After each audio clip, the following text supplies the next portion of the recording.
और इसी बीच राजनीति से जुड़ी हुई बड़ी खबर आपको बता दें, जहां विपक्षी एकता को बड़ा झटका लगा है। लोकसभा चुनाव के पहले बड़ा झटका लगा है। कांग्रेस और सपा में सीटों को लेकर नहीं बनी है सहमति और एमपी के विधानसभा चुनाव में सहमति नहीं बनी।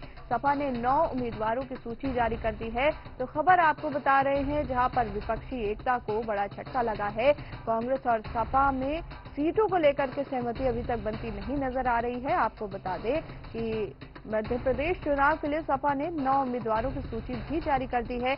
तो इंडिया गठबंधन में जिस तरीके से बात हो रही थी कि साथ मिलकर चुनाव लड़ने वाली है सपा और कांग्रेस, खास करके कहीं ना कहीं ये जो एकता है उसको झटका लगा है, क्योंकि जो सीटें हैं उनको लेकर के आपस में बातचीत नहीं बन पाई। तो विपक्षी एकता को बड़ा झटका लगा है। लोकसभा चुनाव से पहले बड़ा झटका लगा है। कांग्रेस और सपा में सीटों को लेकर सहमति नहीं बनी है।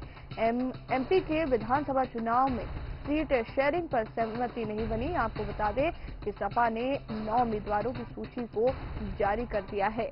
तो खबर है जहां पर विपक्षी एकता को बहुत बड़ा झटका लगा है। आपको बता दें कि लोकसभा चुनाव की जिस तरीके से तैयारियों में इंडिया गठबंधन लगा हुआ है, उससे ठीक पहले मध्य प्रदेश समेत 5 राज्यों में चुनाव है और अब खबर ये आ रही है कि मध्य प्रदेश की सीटों पर कांग्रेस और सपा में आपसी सहमति नहीं बन पा रही है और एमपी के विधानसभा चुनाव में सपा ने अपने 9 उम्मीदवारों की सूची भी जारी कर दी है। और संवाददाता दीपक पांडे हमारे साथ मौजूद हैं। दीपक, विपक्षी एकता को बड़ा झटका लगा है। सपा ने 9 सीटों पर अपने उम्मीदवारों की सूची जारी कर दी है एमपी में, क्या कुछ कहेंगे? बिल्कुल बता दें, जिस तरह से समाजवादी पार्टी और कांग्रेस के बीच लगातार ये देखा जा रहा था कि 2024 लोकसभा का चुनाव है, ऐसे में ये चल रहा था कि इंडिया गठबंधन और मुकाबला एनडीए गठबंधन के बीच होगा। लेकिन अब जिस तरह से 2 पहाड़ नजर आ रहा है गठबंधन के बीच बात की जाए, ताजा मामला जो है मध्य प्रदेश के विधानसभा चुनाव में समाजवादी पार्टी लगातार कांग्रेस से ये कह रही थी कि जहां हम जीत सकते हैं वहां हमें 6 प्रत्याशी दिया जाए, लेकिन कांग्रेस ने कहीं ना कहीं उनकी बात नहीं मानी और 144 प्रत्याशियों की लिस्ट घोषित कर दी। उसके बाद आनंद फानंद में कहीं ना कहीं अखिलेश यादव और राष्ट्रीय महासचिव शिवपाल यादव ने समाजवादी पार्टी कार्यालय पे मध्य प्रदेश के पदाधिकारियों के साथ बैठक की। बैठक के बाद देर शाम 9 लोगों की लिस्ट जारी की गई है, जिसमें 9 लोगों को प्रत्याशी बनाया गया है। सबसे बड़ी अहम बात ये होगी कि अगर जब अभी से ही अलगाव हो गया तो आगे आने वाले समय में जब लोकसभा का चुनाव होगा तो उसमें सीटों के लिए कैसे सामंजस्य बैठा लेंगे, कैसे आपसी सामंजस्य बैठेगा, ये सबसे बड़ा सवाल है। दीपक, जिस तरीके से 5 राज्यों में विधानसभा के चुनाव होने हैं, लोकसभा चुनाव से पहले उसको टेस्ट के तौर पर देखा जा रहा था, लेकिन कहीं ना कहीं जब आपस में ही सहमति नहीं बनेगी तो चुनाव में क्या कुछ असर इसका पड़ेगा?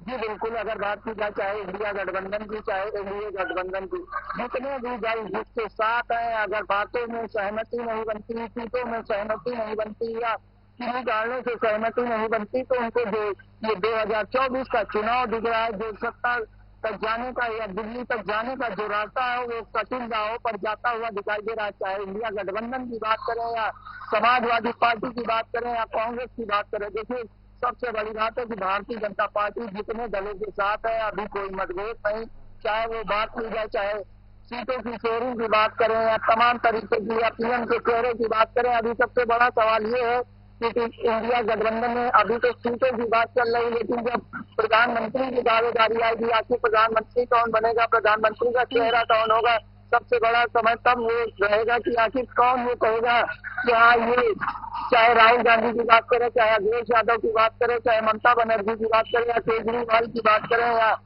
तमाम और नेता की बात करें जो बड़े नेता हैं या कई बार मुख्यमंत्री रह चुके हैं या देश में उनका राजनीतिक वर्चस्व है, तो कहीं ना कहीं ये भी देखा जाएगा कि अगर जब प्रधानमंत्री का दावेदारी पेशकश की जाएगी तो इंडिया गठबंधन के जो सभी दल हैं, जो सभी घटक दल हैं, क्या उनकी राय एक जैसी होगी। सबसे बड़ी बात ये है। और जिस तरह से देखा ये जा रहा है कि अगर वहीं एनडीए गठबंधन की बात करें तो एनडीए गठबंधन में ये जरूर है कि प्रधानमंत्री नरेंद्र मोदी एक बार फिर चेहरा होंगे और तीसरी बार फिर से दावेदारी मैदान में अपनी पेश करते हुए दिखाई देंगे। दीपक, जिस तरीके से मध्य प्रदेश की जब बात होती है तो कहीं ना कहीं बीजेपी और कांग्रेस ही दो ऐसी बड़ी पार्टियां हैं जो टक्कर में आमने सामने होती हैं। और जिस तरीके से कहीं ना कहीं कांग्रेस की अनदेखी की गई है, क्या ये इंडिया गठबंधन को भारी पड़ सकता है? जी, अगर देखिए बात की जाए, चाहे मध्य प्रदेश की बात करेंगे तो वहाँ पे दो पार्टियां हैं।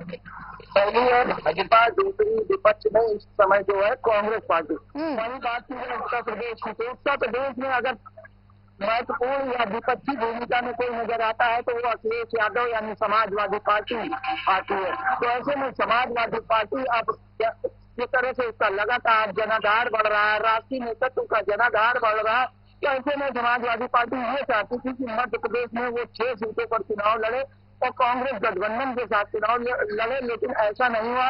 तो आनंद फानंद में अखिलेश यादव ने अपने 9 प्रत्याशियों की घोषणा तो कर दी है, लेकिन हाँ ये जरूर है कि आखिर इन 9 प्रत्याशियों को जनता का आशीर्वाद कितना मिलता है और कितना कारगर होगा समाजवादी पार्टी के लिए और इंडिया गठबंधन जो आने वाले समय में 2024 के लोकसभा चुनाव में उसका दिखाई देंगे। बिल्कुल बिल्कुल, जिस तरीके से ये जो खबरें हैं कहीं ना कहीं इसका सीधा जो असर है वो लोकसभा चुनाव पर जरूर पड़ेगा। दीपक, जुड़ने के लिए शुक्रिया आपका। तो खबर आपको एमपी से बता रहे हैं, जहां पर लोकसभा चुनाव से पहले कहीं ना कहीं अब विधानसभा चुनावों में जिस तरीके से 5 राज्यों में विधानसभा चुनाव है, कहीं ना कहीं इंडिया गठबंधन में आपसी जो सहमति है वो बनती नहीं दिख रही है। मध्य प्रदेश चुनाव को लेकर के सपा ने 9 सीटों पर अपने उम्मीदवारों की घोषणा कर दी है।